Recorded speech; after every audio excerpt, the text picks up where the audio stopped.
À la une de l'actualité, ces grèves qui n'en finissent plus, piquets à la déchetterie, blocage des bus, le mouvement de la CSTM handicape la CACEM. À Bellefontaine, c'est celui des municipaux qui paralyse la commune. On fera le tour dans ce journal.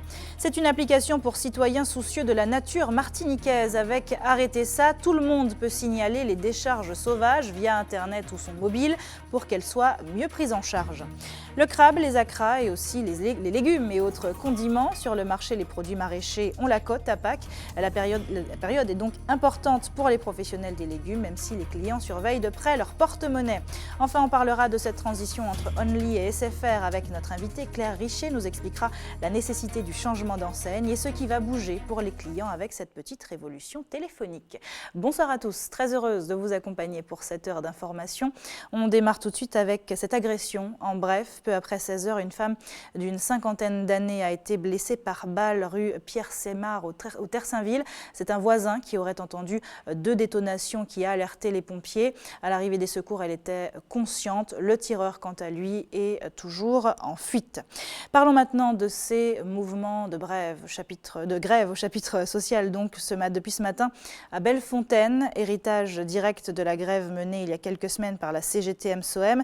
Les agents municipaux de la commune ont bloqué la mairie et les crèches ce matin.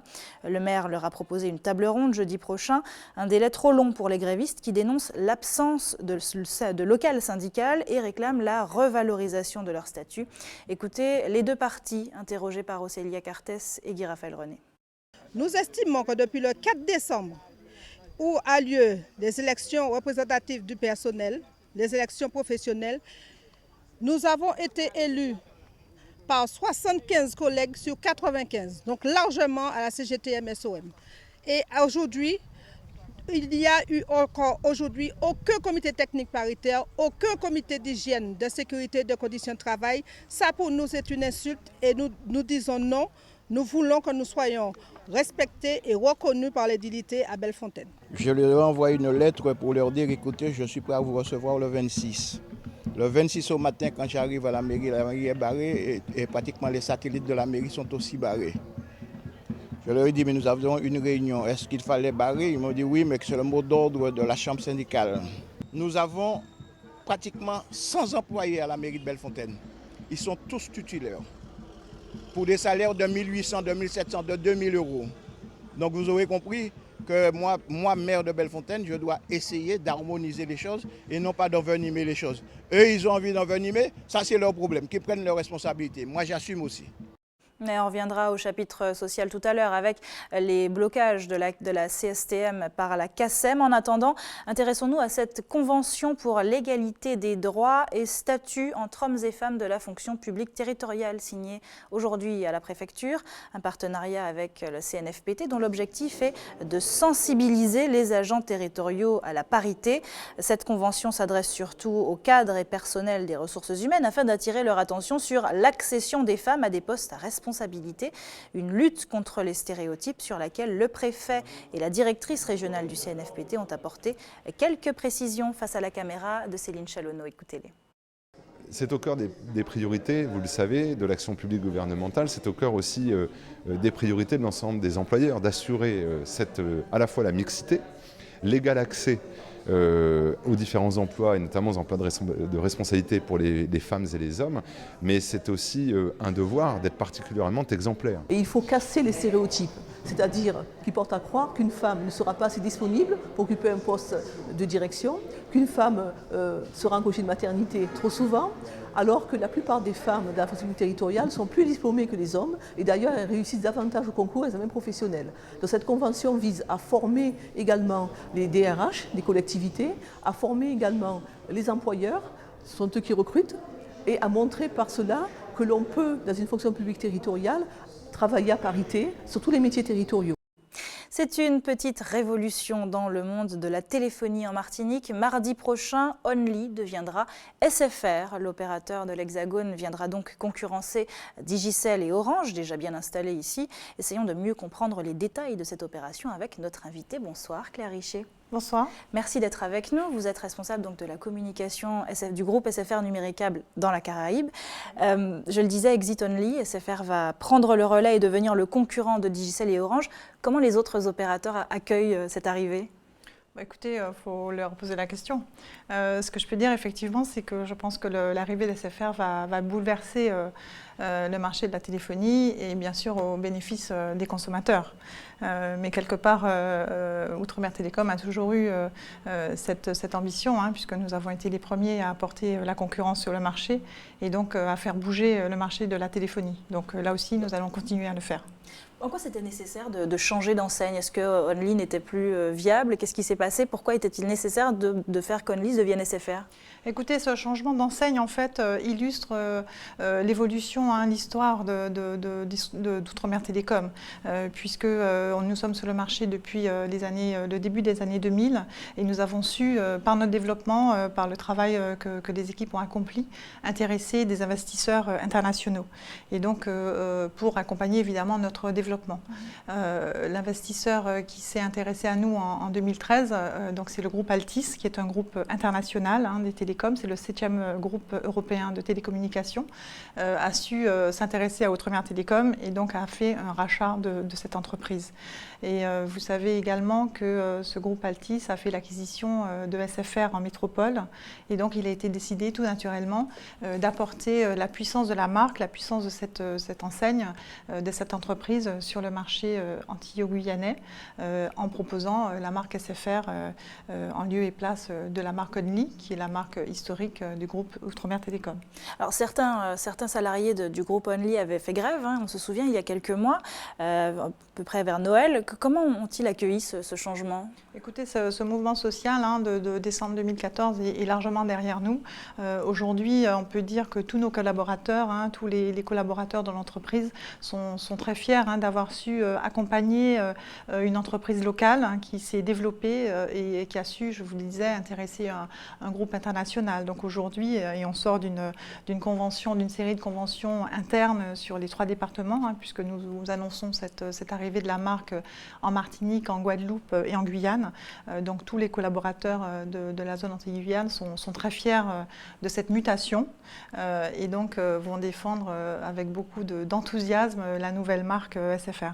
Nouvelle marque SFR qui s'adapte quand même à un marché un peu difficile. Les Martiniquais ont énormément de reproches finalement à faire à la téléphonie. Je vous propose d'ailleurs de les écouter avec ce micro-trottoir réalisé par Océlia Cartès et Guy-Raphaël René.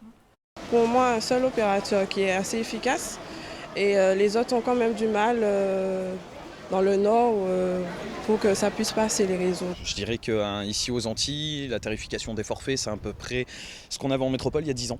Donc excessivement cher. En métropole, vous trouvez des forfaits illimités, je dirais, tout inclus, à une vingtaine d'euros. Alors qu'ici, vous le trouvez aux alentours de 70-80 euros. Pour moi, ça va. Question service. Question prix, je trouve que c'est excessif. Quand je prends un forfait, je fais 23 euros par exemple pour 1h30. Et lorsque je prends la carte, je constate que je paye plus pour moins d'heures. Ben moi, je n'ai pas de problème parce que j'ai un opérateur ça me convient parfaitement. Et là, les autres opérateurs, effectivement, c'est de l'information, je suis. Mais en fait, j'ai un opérateur ça me suffit, quoi. J'habite dans le sud, du côté du Vauclin, je n'ai ni la 3G ni la 4G. Pourtant, ils font partie de mon forfait et je le paye tous les mois. Certains opérateurs, ils sont un peu voleurs, je trouve. J'ai 2 portables et je trouve qu'actuellement, il y a un service de téléphonie qui est relativement convenable avec des prix chez les différents opérateurs qui restent quand même abordables. Moi, je suis étudiante, c'est pas facile. Je pense qu'ils devraient un petit peu faire des forfaits pour des personnes en difficulté. Alors la question se pose, qu'est-ce qui va changer pour les clients? Est-ce que vous êtes la révolution qu'ils attendent? Écoutez, je rebondis tout de suite sur la préoccupation majeure des Antillais qui est le prix. Vous savez que Outre-mer Télécom et Only a toujours été l'opérateur proposant les prix les plus bas du marché.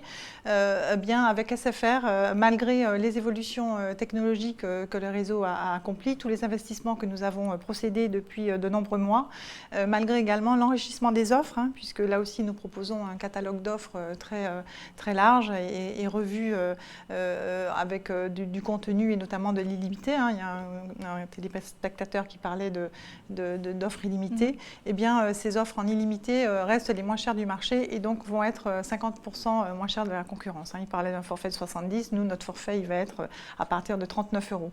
Donc là aussi, on amène l'innovation du contenu et bien sûr du prix. Alors, vous parliez d'investissement sur le réseau. Le réseau s'est effectivement le gros point noir pour Only. Il y a énormément de gens qui se plaignent tout le temps que ça ne capte pas. Alors la question, c'est quelles vont être les avancées en matière de réseau? Alors, je fais un rectificatif. Only est sur le marché depuis plus de 10 ans. Nous avons commencé la construction de notre réseau fin des années 2000. Si Only a souffert des défauts de jeunesse d'un opérateur, aujourd'hui, cette histoire est largement derrière nous.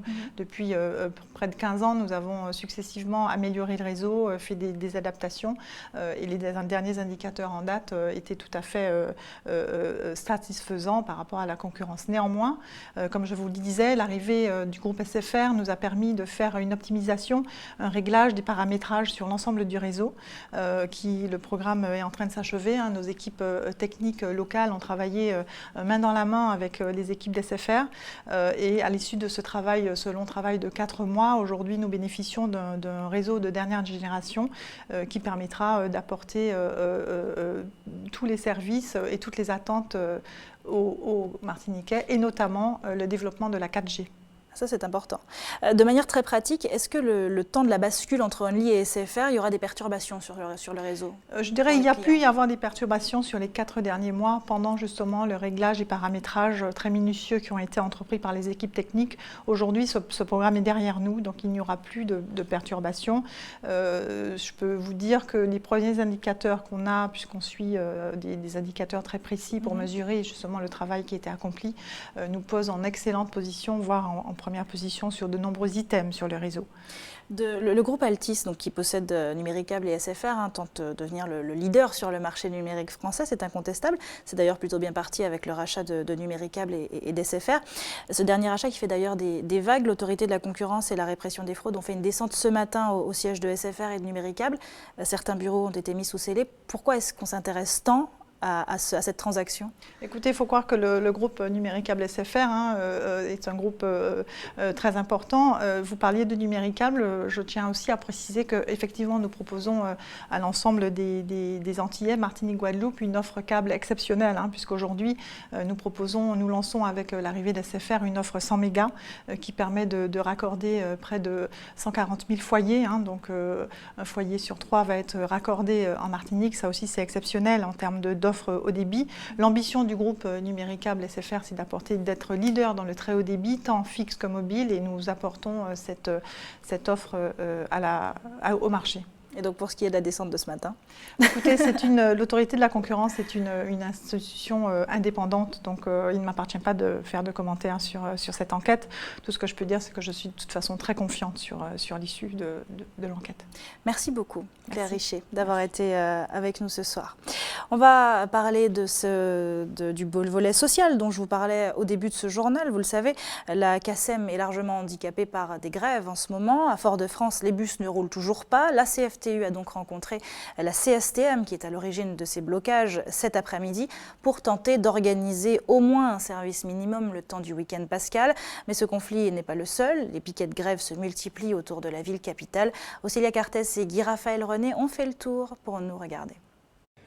La CSTM à la table des discussions avec la CACEM et la CFTU. La médiation annoncée hier n'est pas encore en place. Et après 3 jours de blocage, il s'agit de négocier un éventuel service minimum.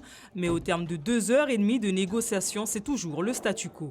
Comme nous avons cette garantie de médiation qui va se mettre en place pour sortir de cette crise et d'en trouver une issue à cette crise, on s'est dit, comme il y a aussi quelque part beaucoup d'usagers dans un week-end pascal sur lequel les gens ont certainement besoin à la messe et autres de se déplacer quand même, de voir s'il avait la possibilité de pouvoir, et donc c'est à cette initiative, de pouvoir mettre au moins le réseau mosaïque. Nous avons indiqué à la CACEM de façon très claire que sa demande il ne peut pas y avoir une réponse comme cela. C'est l'Assemblée générale qui va examiner la situation au vu des revendications et évidemment prendra une décision. Donc nous irons à l'Assemblée générale et l'Assemblée générale va trancher.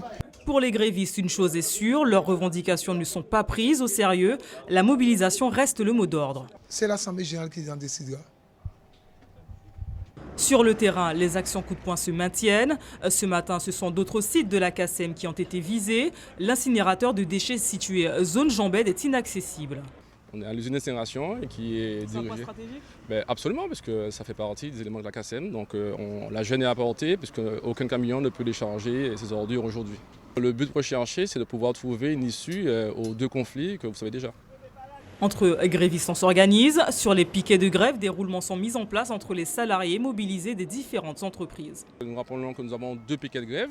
Les personnes sur les piquets peuvent aussi venir sur les différents barrages et à ce moment, on les remplace par d'autres collègues qui sont venus en soutien. Aujourd'hui, vous avez les deux dames là. Alors, vous avez Amandine et Bessie qui font partie de la fourrière départementale, qui sont ici aujourd'hui pour participer au barrage, pendant que effectivement, les autres sont là-haut avec d'autres collègues en renfort.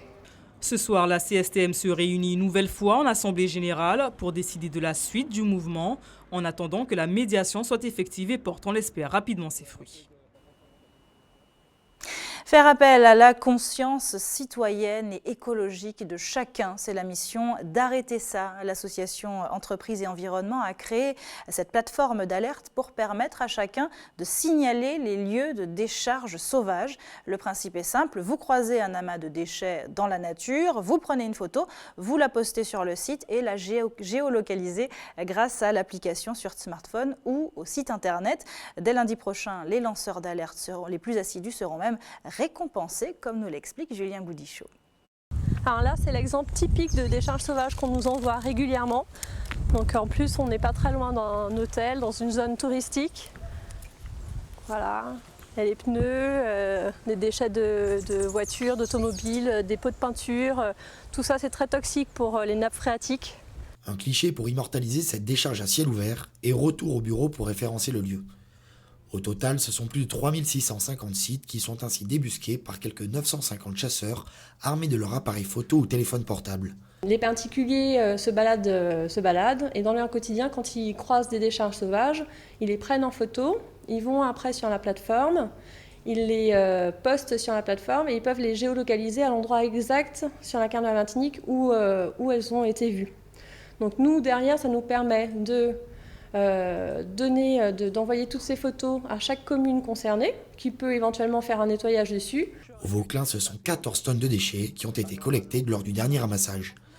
Des actions menées en collaboration avec les riverains. Nous travaillons en binôme, on peut dire ça, en binôme avec Arrêter ça, qui nous envoie des mails.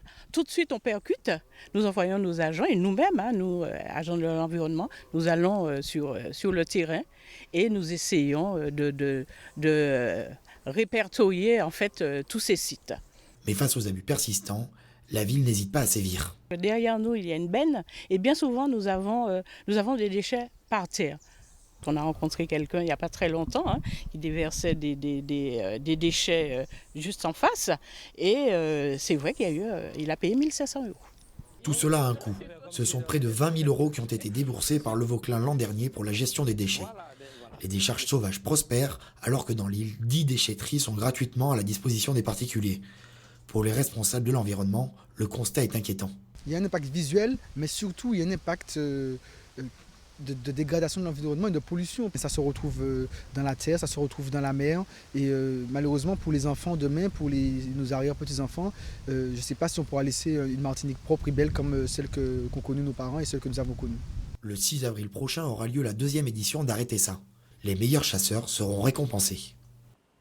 En bref, Grand-Rivière recevra 60 000 € d'aide d'urgence de la part du Conseil général pour indemniser les marins-pêcheurs victimes de l'ensablement du port. Le département consacre à chacun 3 000 €, la première pierre d'un dispositif d'accompagnement plus important, comme l'a promis Josette Manin le 19 mars dernier lors de sa visite dans la commune. Josette Manin qui a d'ailleurs félicité la nouvelle présidente du Conseil général de Guadeloupe, Josette Borel-Lincertin. La candidate PS a donc remporté ce dernier volet de l'élection départementale aujourd'hui. Après avoir tenu l'intérim de Victorin Lurel à la région pendant sa mission interministérielle, la voilà donc à la tête du département. Une fierté pour cette enseignante à la retraite qui est la 2e femme après Lucette Michaud-Chevry à occuper ce poste. Restez avec nous sur ATV. Dans un instant, on ira faire du vélo avec le Trophée de la Caraïbe qui a commencé aujourd'hui à Ducos. Et puis on partira ensuite en voyage à la découverte des fleurs de la Caraïbe avec l'équipe des Floralies qui s'inspire des jardins créoles pour préparer son événement. Mais avant, un mot sur la sécurité à Pâques, période festive et donc période de tous les risques. Vous serez nombreux à vous rendre sur la plage. Alors la préfecture rappelle d'éviter les plages dangereuses où les vagues sont importantes et où les courants sont forts. Surveillez vos enfants à tout instant et ne vous baignez pas après une longue exposition au soleil et une consommation d'aliments et d'alcool importante. Enfin, si vous prenez la mer, n'oubliez pas votre gilet de sauvetage, votre balise de détresse et votre radio VHF. La radio VHF où, je le rappelle, le canal 16 est celui des urgences maritimes à partir d'un téléphone composé le 196 si vous voulez joindre les urgences maritimes. Si vous êtes témoin d'un accident, retenez bien ce numéro 196, il est gratuit. Et puis prudence, en bref, sur les routes à moto surtout. Depuis le début de l'année, 7 décès sur route sont à déplorer, 5 sont dus à l'absence de casque. Si vous êtes à moto, équipez-vous et où que vous soyez, sur 2 ou sur 4 roues, n'oubliez surtout pas que l'alcool au volant est responsable de 42% des accidents en 2014. Voilà, promettez donc d'être prudent et on vous laissera vous amuser et vous régaler avec des repas succulents, les acras et les crabes bien sûr, mais sans leur assaisonnement et sans leurs accompagnements.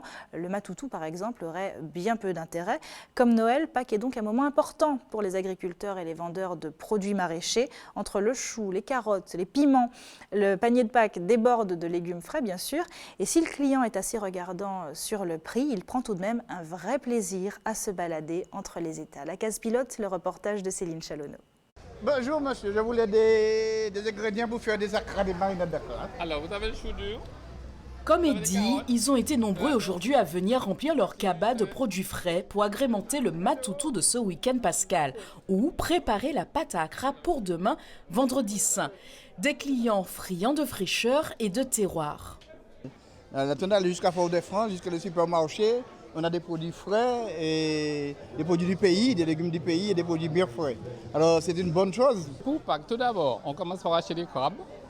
Il y a les choux pour les acras, alors les carottes, les navettes, tout ça va avec pour faire les acras, la persil, le thym. Donc on prépare ces acras, on le mange le vendredi saint.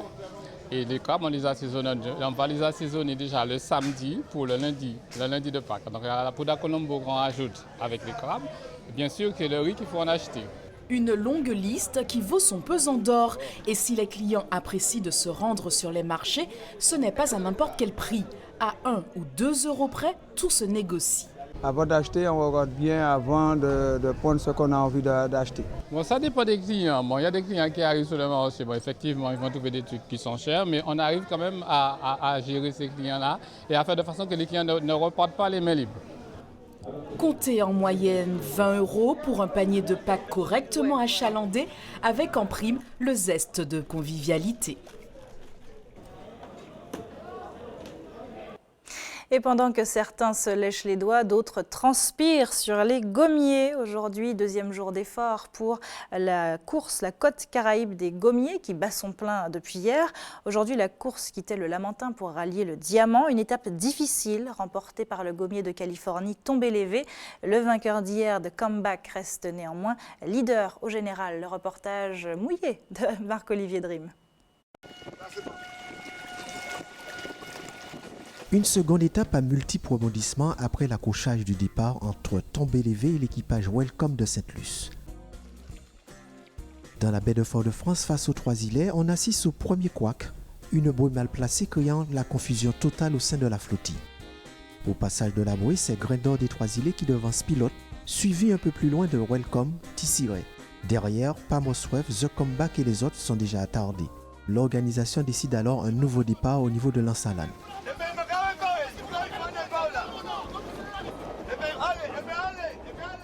Il y a eu un problème avec notre mouilleur, la personne qui était responsable de mouiller la première bouée qu'on devait virer devant les îlets des Trois-Îlets. Ça a complètement bouleversé la position et ce qui fait qu'on a dû prendre la décision de faire un départ arrêté au niveau de l'Anse-Mi-temps pour mettre les choses à zéro. Pilote et Welcome mécontents décident de ne pas s'arrêter.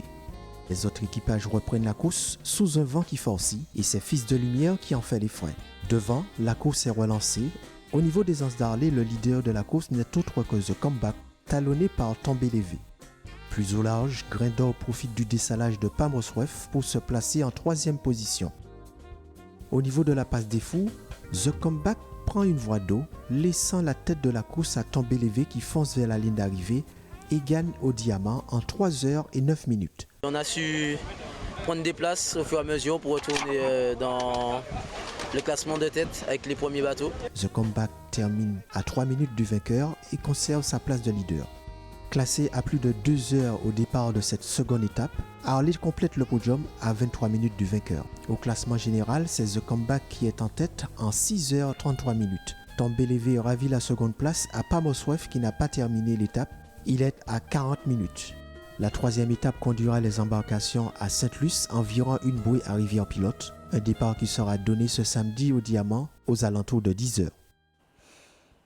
Et notez que Welcome et Pilote ont été disqualifiés au terme de cette seconde étape. Pendant que certains sont en mer, d'autres sont sur le vélo. Le 30e trophée de la Caraïbe a démarré aujourd'hui à Ducos. À 3 mois du Tour de Martinique, la course est importante car elle révèle les forces et les faiblesses de chacun. Et c'est la force du Vénézuélien Jonathan Salinas de la pédale pilotine qui a marqué cette première journée. Il devance au sprint Jocelyn Lampérière de Féroce. Hervé Arcade du Madina Bikers complète le podium. Compte rendu de cette course avec Caril Chassol et Michelet François. 108 coureurs prennent le départ de cette 30e édition du Trophée de la Caraïbe. Très tôt, une douzaine de coureurs, parmi lesquels Hervé Arcade du Madina Bikers, Jocelyn Lampérière et Johan Goubin de Féroce, ainsi que le trio Denara, Gonzalez et Salinas de la PP, se portent en tête de course. Dès la première difficulté, la côte de Galoucha, certains baissent pavillon. C'est le cas de Wilfried Neror ou encore de Yolande Sylvestre. Michael Laurent de l'UCS, lui aussi, ne fait plus partie du groupe de tête. Il chute peu après le sommet. Les difficultés se succèdent et elles font des dégâts. Au sommet de la côte de l'Abbé-le-Roi, ils ne sont plus que 5. Arcade du Madina Bikers, Gonzalez et Salinas de la PP, Lampérière et Goubin de Féroce. Un quintet rejoint par l'Américain Padillo et Stanislas de l'entente ECD RAFM peu avant le Diamant. 7 hommes qui conjuguent leurs efforts, les kilomètres défilent et leur avance se stabilise à 2 minutes sur un groupe emmené par Cédric Eustache et Émile Demazy.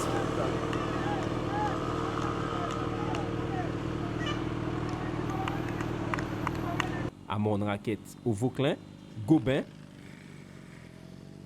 Stanislas, puis Arcade et Padillo ne résistent pas au tempo imprimé par les Vénézuéliens de la pédale pilotine. Mais au bénéfice de la descente vers le Saint-Esprit, Arcade et Padillo reviennent. Les 5 hommes effectuent les derniers kilomètres ensemble, ou presque. Gonzalez est décroché par le groupe de tête. C'est dans la côte de l'Abattoir que la décision se fait. En costaud, Jonathan Salinas de la PP s'impose devant Jocelyn Lampérière de Féroce. Hervé Arcade du Madina Bikers complète le podium.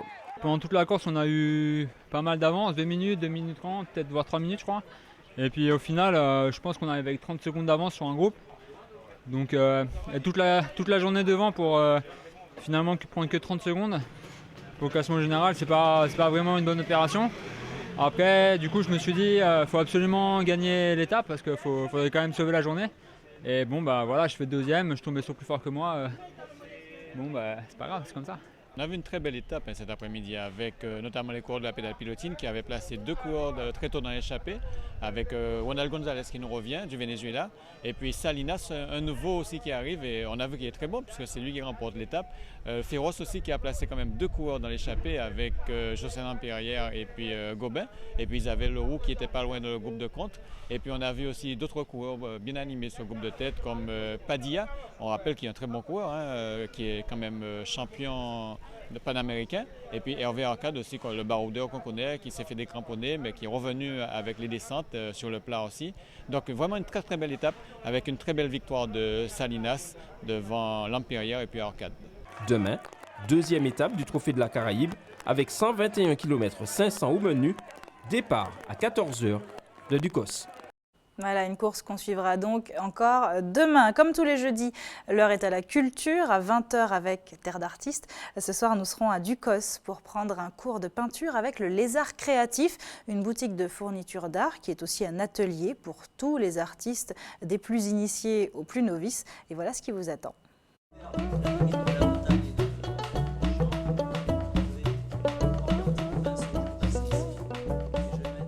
J'ai fait un paysage avec l'aide de Jacques. C'est la première fois que j'ai utilisé cette technique. La difficulté, c'est qu'il faut bien respecter les proportions, il faut bien utiliser l'eau et c'est tout. Ça va bien, même.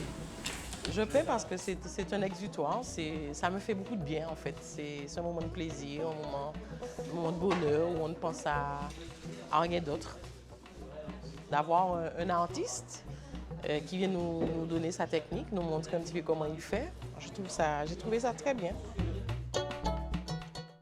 Voilà, et puis on ira également à la rencontre de Bambouman, un créateur d'instruments qui est aussi un musicien hors pair. Ce sera à 20h, juste après la tranche info, dans Terre d'artistes. C'est l'heure de votre coup d'œil quotidien sur nos quartiers. Tout de suite, le JT des communes.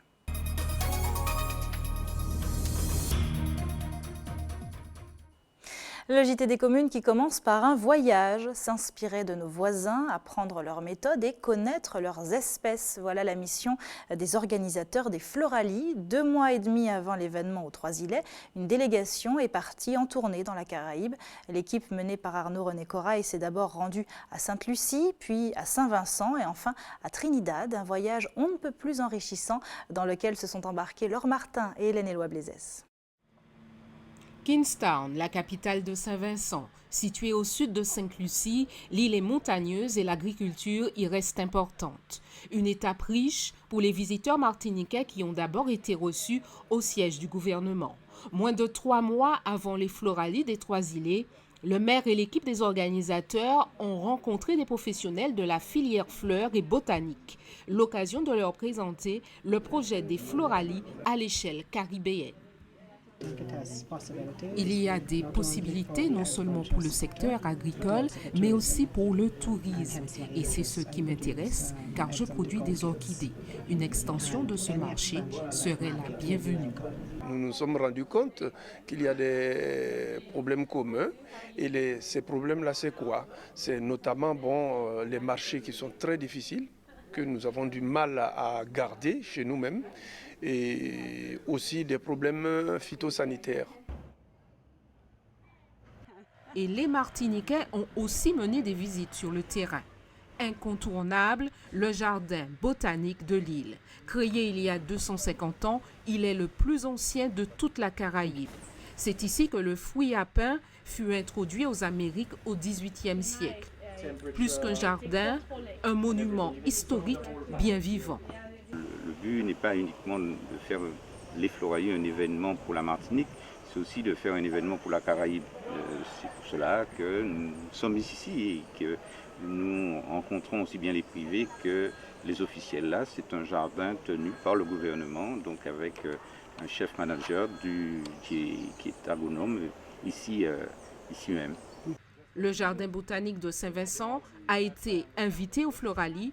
Ses responsables soutiennent le projet et espèrent des retombées pour toute la région. Je pense que c'est tout à fait opportun et que c'est quelque chose qui a un vrai potentiel. Nous ne devons pas juste développer les jardins botaniques ou quelques producteurs privés de Saint-Vincent, mais tout le pays. Et je pense aussi que cela peut aider à renforcer non seulement les relations entre la Martinique et Saint-Vincent, mais toute la région. Pendant 2 jours, la délégation martiniquaise a visité 5 jardins et exploitations à Saint-Vincent. Des contacts ont été pris et des invitations ont été lancées pour les Floralies au mois de juin. Les représentants martiniquais ont ensuite continué leur voyage à Trinidad. Retour en Martinique et on termine en cuisine. Demain, c'est vendredi saint, le jour des acras. La recette est simple, mais confectionner des acras reste un art qui se transmet de génération en génération. Des dosages précis que chaque famille garde précieusement et des gestes tout aussi méticuleux. Cette semaine, les virtuoses de l'acra sont d'ailleurs au Grand Marché de Fort-de-France. Hubert Bornil et Michelet François sont allés goûter tout ça. Souvent, ce sont des femmes que l'on retrouve derrière les fourneaux, mais aujourd'hui, j'ai pu trouver un copain et un vrai bougain, Sergio, qui a fait Accra. Ouais. Ça qu'on fait là. Eh ben ouais, moi je vais au matin là, je m'ai préparé petit saut là. Et comment préparer? On prépare tous les ingrédients. Qui ça garde? Une oignon, une l'ail, une persil. Le vendredi précédent le dimanche de Pâques correspond, selon la croyance catholique, à la fin des privations liées à la période du carême. Le vendredi saint, en général, dans les familles, on fait une large place aux acras. Comme ici, la tradition culinaire se dévoile au grand jour. Je vous fais goûter, monsieur. On n'a pas dit que vous preniez le goût. Je sais que la crâne au sein, c'est pas évident. Pas chez moi, monsieur. Serge est venu accompagner sa femme. À ses côtés, il y a aussi Germaine, une autre spécialiste des acras. Moi-même, c'est acra, brigo, et je m'appelle Lambi. Si ni chatou, on va chatou. Si ni langouste, on va langouste. Mais c'est moi qui ai fait plus de main. Mais alors, il me vient une idée. Pourquoi fait-on des acras précisément le vendredi saint? Pouchi s'ajoute à la yokachuit acra. En principe, c'est le samedi qu'on devait manger l'acra, mais que voulez-vous? Traditionnellement et spirituellement, nous devrions manger par rapport à notre foi spirituelle, hein, entre guillemets, voilà, catholique, bien précisé catholique, tout ce qui est, on doit s'abstraire de viande et manger que légumes, voilà, donc acra. Peut-être ici c'est une coutume de manger des acras. Chez nous, en métropole, c'est le poisson. Bon, visiblement, personne n'a la réponse. De toute évidence, on a compris que ce n'est pas la préoccupation première. Le vendredi saint, c'est acra kini. C'est gras quand même. Non, très peu. Ça baigne dans l'huile? Non. Mais oui, ça baigne dans l'huile. Mais non, parce que j'ai mis quelque chose pour que l'huile puisse traverser en dessous. Preuve que le moment est fort sympathique, quelques rencontres sont même permises. La primera vez, voilà, que yo estoy aquí. Toi, je t'apprends l'espagnol, estoy aquí en Martinique. Tu ne parles bien espagnol, je ne parle bien français. Bon, yo parle un petit peu. Merci beaucoup, mon chéri. Gracias, mucho Un gracias. besito. Y al cámara. Amorillo. Voilà, je suis parvenu à me sortir indemne de mon acra pagnol. Eh bien, nous là, toujours, et puis M. Serge là, nous avons fini bagaille là, Serge, pour nous aller. Alors, on continue encore. Hein. Voilà. Bel acra, bon bagaille. Voilà, bon bagaille. Ah, c'est bon manger créole qu'il a. Hein. Ah ouais. Une tradition pays. Hein. Ouais.